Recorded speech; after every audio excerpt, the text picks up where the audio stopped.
Hello guys, ఏ విధంగా ఉన్నారు, ఎలా ఉన్నారు? సో మనం మన వీడియోలోకి వచ్చేద్దాం. సో అందరికీ నమస్కారం అండి. అందరూ బాగుండాలి, అందులో మేము ఉండాలి అని అనుకుంటూ మన వీడియోని ఇలా స్టార్ట్ చేసుకుందామండి. సో మరి ఇక్కడ మనం తమిళలో చూసినట్టయితే వచ్చే డిఎస్సిలో పెరగనున్న టీచర్ పోస్టులు, దానికి ఇదే సంకేతాలు. మరి డిఎస్సి మళ్ళీ వచ్చే డిఎస్సిలో పోస్టులు పెరగనున్నాయి అనేసి మరి ఇవి కొన్ని సంకేతాలు అని అంటున్నాము. మరి ఏంటి ఆ సంకేతాలు అనేది మరి ఇప్పుడు ఈ వీడియోలో తెలుసుకునే ప్రయత్నం చేద్దాం. మీరు ఈ వీడియోని మా ఛానల్ని ఫస్ట్ టైం చూసినట్టయితే మా ఛానల్ని సబ్స్క్రైబ్ చేయండి, లైక్ చేయండి, అలాగే అందరికీ షేర్ చేసే ప్రయత్నం చేయండి ఫ్రెండ్స్. అలాగే చూడండి, ఇక్కడ ఒకటి చూడండి, మన దినపత్రికల్లో వచ్చిన ఒక వార్త ఇది. కాలగర్భంలోకి అప్పర్ ప్రైమరీ స్కూళ్ళు, అంటే అప్పర్ ప్రైమరీ స్కూల్స్ కాలగర్భంలోకి వెళ్తున్నాయి అనేసి ఇక్కడ ఒక డీటెయిల్ మనకి ఇచ్చాడు. ఇక్కడ చూడండి, ప్రాథమిక బడులు విలీనానికి సర్కారు యోచన, రద్దయ్యే ప్రమాదంలో 3144 స్కూళ్ళు. సో మరి మనం ఇక్కడ చూసుకున్నట్టయితే అప్పర్ ప్రైమరీ స్కూళ్ళలో చాలా వరకు మనకి చాలా స్ట్రెంత్ అనేది తక్కువగా ఉండిపోతుంది. అలాగే వీటిని రద్దు చేసి ప్రాథమిక బడుల్లో కలపాలనేసి కూడా వీళ్ళు అనుకుంటున్నారు. అలాగే 3144 స్కూల్లో కనుమరుగు కానున్నాయి, ఎందుకంటే బడుల్లో పిల్లలు లేక కనుమరుగు కానున్నాయట. అలాగే ఇంకా మనం చూసుకున్నట్టయితే ఇక్కడ తగ్గుతున్న ఎన్రోల్మెంట్స్ కూడా, మనకు పిల్లలు అంటే అడ్మిషన్స్ కూడా చాలా వరకు తగ్గిపోతున్నాయి ఫ్రెండ్స్. ఇక్కడ 20-18 కక్షలో తగ్గిన 65.47% సర్కార్ బడులు ఉంటే. సో ఇందులో మరి ఒక్కసారి ఇక్కడ చూద్దాం ఫ్రెండ్స్, ఇవంతా చదవడం కంటే ఈ టేబుల్ చూద్దాం. రాష్ట్రంలో ప్రాథమికోన్నత బడులు, వాటిల్లోని విద్యార్థుల సంఖ్య ఒకసారి ఇక్కడ చూసుకున్నట్టు చూడండి. విద్యార్థుల సంఖ్య జీరో సంఖ్య ఉన్న దగ్గర బడులు ఎన్ని 36. ఇక్కడ ఇదొకటి. అండ్ ఆ విధంగా 1 to 10 ఇక్కడ టీచర్లు చూసుకున్నట్టయితే 36 బడుల్లో జీరో స్ట్రెంత్ 30 ఉంటే అక్కడ టీచర్లు 73 మంది ఉన్నారు. అంటే ఇక్కడ విద్యార్థులు లేకున్నా కూడా 73 మంది ఉపాధ్యాయులు ఉన్నారు. ఇక్కడ చూస్తుంటే 1 నుండి 10 మంది సంఖ్య ఉన్న దగ్గర అసలు టీచర్లే లేరు. 11 నుండి 20 మంది ఉన్న స్కూళ్ళలో 2 టీచర్లు, 21 నుండి 30 ఉన్న స్కూళ్ళలో 4.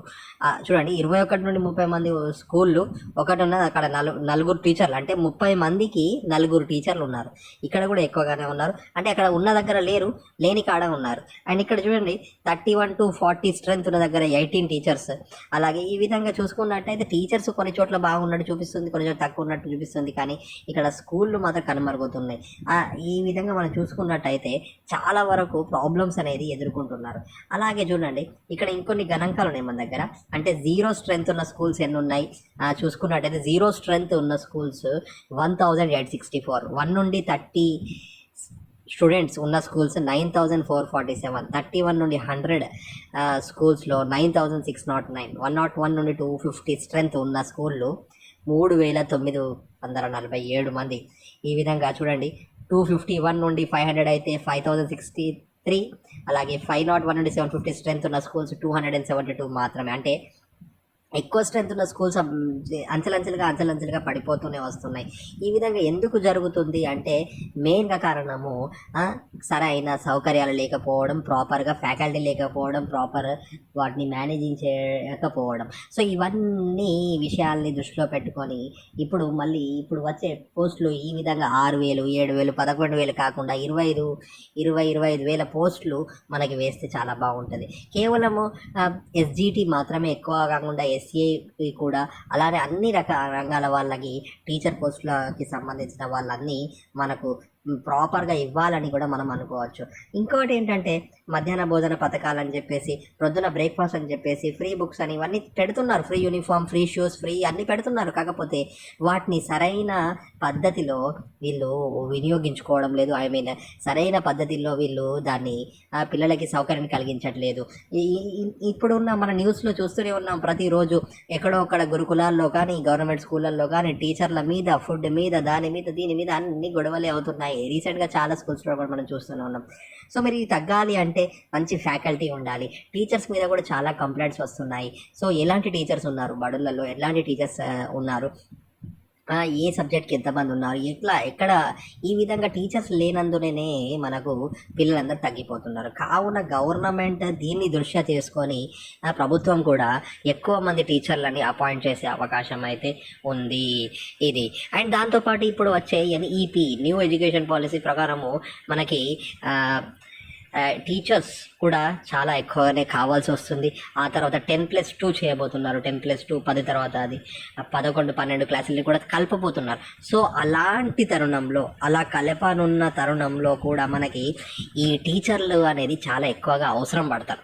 కాబట్టి టీచర్ల కొరత కూడా లేకుండా మనము టీచర్లను కూడా ఎక్కువగా తీసుకోవాల్సి ఉంటుందని ప్రభుత్వం కూడా భావిస్తున్నట్టు మనకు ఒక విశ్వసనీయ సమాచారం ఉంది. మరి ఈ ప్రభుత్వాలు కూడా ఇప్పుడు గత ప్రభుత్వంలో దాదాపు 8-7 2017-18 తర్వాత మళ్ళీ రీసెంట్గా ఇప్పుడు ఇచ్చింది డిఎస్సి. ఆ డిఎస్సిలో కూడా మనం చూసుకున్నట్టయితే ఫ్రెండ్స్, ఎంత లేట్, ఎంత జాప్యం, ఎంత ఆలస్యం అంటే పరీక్ష తర్వాత ఇనీషియల్ కీ ఇవ్వడానికి కూడా చాలా రోజులు తీసుకున్నారు. ఆ తర్వాత ఫైనల్ కీ కూడా మొన్న సెప్టెంబర్ 6th రోజు వచ్చింది. ఇంకా జిఆర్ఎల్ ప్రకటన నేడో రేపో అంటున్నారు. ఇంకా అది ఎప్పుడు వస్తుందో కూడా తెలియదు. వీళ్ళు మాత్రము లాస్ట్ టైం ప్రభుత్వం చేసిన దాన్ని కూడా దృష్టిలో పెట్టుకొని ఇంకా వీళ్ళు ల్యాగ్ చేసుకుంటూనే ఉన్నారు. అలాగే అప్పుడు ఇచ్చిన నోటిఫికేషన్కి ఇంకొన్ని పోస్టులు కలిపేసుకొని వీళ్ళే 30,000 ఉద్యోగాలు ఇస్తున్నామని డిసెంబర్లోగా కంప్లీట్ చేస్తామని చెప్పేసి అన్నారు. మరి ఆ మేరకు చూసుకుంటే డిసెంబర్లో ఇస్తారా ఏంటి ఈ టీచర్కి సంబంధించిన నియామకాలు? మరి ఇది ఎప్పుడు కంప్లీట్ చేస్తారు? నెక్స్ట్ డిఎస్సి ఎప్పుడు పెడతారు? జాబ్ క్యాలెండర్ అని పెట్టారు. జాబ్ క్యాలెండర్లో ఏం జరుగుతుంది? జాబ్ క్యాలెండర్లో దానిలో ఒక డేట్ లేదు, ఎన్ని ఖాళీలు లేవు, ఎంత వేకెన్సీ ఉంటుందో తెలియదు. అది ఎందుకు? ఏదో తూతు మంత్రంగా జాబ్ క్యాలెండర్ని కూడా రిలీజ్ చేసేళ్ళు.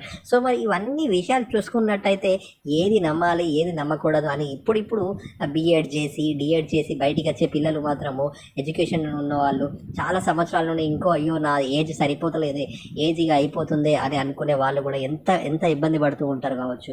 చాలా సంవత్సరాలు ట్రై చేస్తూ ఉంటారు. వేరే జాబ్స్ని కూడా విడిచిపెట్టుకొని ఖచ్చితంగా గవర్నమెంట్ జాబ్ కొట్టాలి అనే వాళ్ళకి ఇది ఎంత బాధాకరంగా ఉంటుంది. వాళ్ళ మీద వాళ్ళకు నమ్మకం కూడా కోల్పోయే అవకాశం కూడా ఉన్నది. కాబట్టి కంపల్సరీ మన విద్యాశాఖ అనేది కంపల్సరీ దీని మీద ఎక్కువ దృష్టి పెట్టాలి. మనం ఇటువంటి ధోరణి వాళ్ళ పనులలో అందరూ డెవలప్ అవుతున్నారు, అందరు రాజకీయవేత్తలు డెవలప్ అవుతున్నారు, వేరే వాళ్ళు డెవలప్ అవుతున్నారు. మరి ఇట్లా అందరినీ తీర్చిదిద్దే ఒక గురువు మాత్రము ఎందుకు ఈ విధంగా ఉండాలి, ఒక గురువును ఎందుకు ఈ విధంగా చేయాలి అని ఒక గవర్నమెంట్ కూడా ఆలోచించాలి. గురువు లేకపోతే మీరు వీళ్ళందరూ వచ్చారా అనేసి గురువుల వేకెన్సీస్ని పెంచాలి. అదేవిధంగా గురువులకు కూడా గౌరవిస్తూ వాళ్ళ గౌరవ వేతనాలు ఇప్పుడున్న వాళ్ళకు కూడా డిఏలు ఎడిఏలు అని ఉన్నాయి. ఇప్పుడు కూడా చాలా శాలరీస్ తీసుకునే వాళ్ళు ఉన్నారు. కానీ వాళ్ళకు సరి అయిన పని అనేది కరెక్ట్ ఇవ్వలేకపోతుంది. ఇక్కడ చూసుకున్నట్టు చూడండి, ఇక్కడ ఉన్న లిస్ట్లో తక్కువ స్ట్రెంత్ ఉన్న దగ్గర మంచి టీచర్లు ఉన్నారు, ఎక్కువ స్ట్రెంత్ ఉన్న దగ్గర మనకు టీచర్లు కూడా లేరు. సో ఆ విధంగా కొరత ఉన్నది. కొన్ని చోట్ల టీచర్లు ఉన్నారు కానీ పిల్లలు లేరు. సో ఇవన్నీ సెట్ కావాలంటే మంచి మేనేజింగ్ కావాలి, ప్రతి సబ్జెక్టుకు ప్రాపర్ టీచర్స్ కావాలి, హై స్కూల్కు కానీ ప్రీ స్కూల్కు కానీ టీచర్స్ కావాలి. టీచర్స్ కావాలంటే పోస్టులు పెంచాలి. సో ఈ స్కూల్స్ అస్తవ్యస్తంగా మారుతున్నాయి కాబట్టి గవర్నమెంట్ మరి ఎక్కువ టీచర్లను పెంచే అవకాశం ఉంది అని ఇవి సంకేతంగా అనిపిస్తుంది. కాబట్టి ఇవి మేము ఇప్పుడు ఈ వీడియోలో మీకు చూపిస్తున్నాము.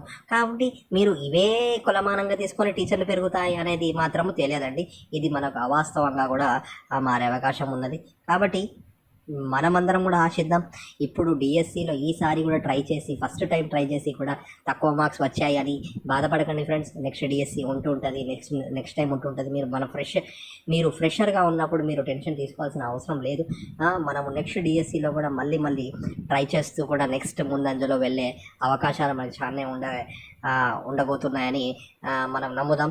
అలాగే ఈ వీడియో ఫస్ట్ టైం చూసినట్టయితే లైక్ చేయండి, షేర్ చేయండి, సబ్స్క్రైబ్ చేయండి. ఇలాంటి డిఎస్సికి సంబంధించిన అలాగే ఆన్లైన్ ఎగ్జామ్స్కి సంబంధించిన డైలీ ఎడ్యుకేషనల్ న్యూస్కి సంబంధించి చాలా వరకు మనము న్యూస్ కవర్ చేయాలనుకుంటున్నాము. సో మీరు ఈ ఛానల్ని వెంటనే సబ్స్క్రైబ్ చేసి బెల్ ఐకాన్ని క్లిక్ చేసి ఆల్ నోటిఫికేషన్ బటన్ని ఆన్ చేసుకోండి ఫ్రెండ్స్. అండ్ మనల్ని ఇంకా లైక్ చేస్తూ ఎంకరేజ్ చేస్తూ వెళ్ళండి friends. Thank you all. Thank you for watching.